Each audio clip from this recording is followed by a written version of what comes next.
Most people take their fitness advice from their local gym bro around the water fountain. Hey brother, saw you doing squats earlier. Really gotta suck that belly button up into the spine, you know?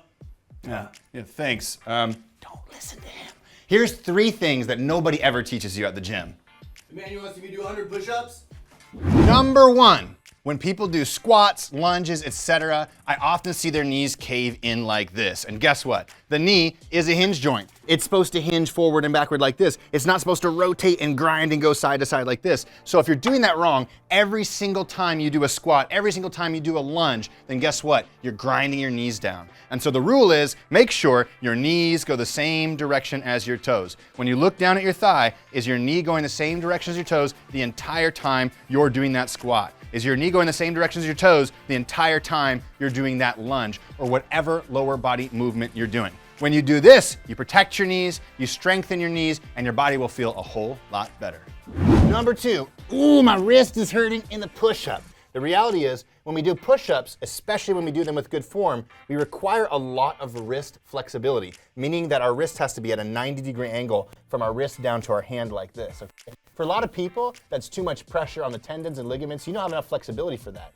One of the ways to fix this is by simply turning the fingertips to the outside. Now, when we do that, we do the push-ups, as you'll see, the wrist flexion goes from 90 degrees to maybe about 70 degrees, taking pressure off the wrist. So by turning the fingertips to the outside like this, you can protect the wrist and make your wrist feel a whole lot better. And if that still doesn't work, guess what else you can do? You can get a pair of push-up handles or even a pair of dumbbells. And all you do there is you put your wrist in a neutral position and you squeeze them with your hands like this, nice and tight, to strengthen your fingers and your wrist. But right here, now you can see the wrist angle, it's not even 30 degrees probably. So it's great for people with tight wrists to make push-ups a lot easier and more comfortable in ways that we can do them without hurting our wrists.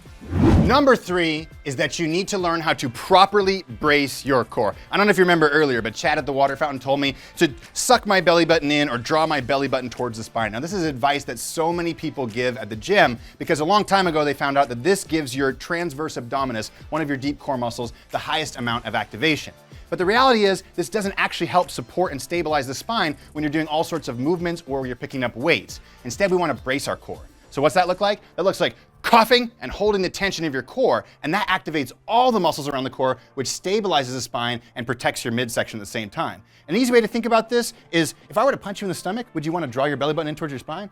Yeah, hey buddy, let me see you draw that belly button in towards your spine, all right? All right, my turn.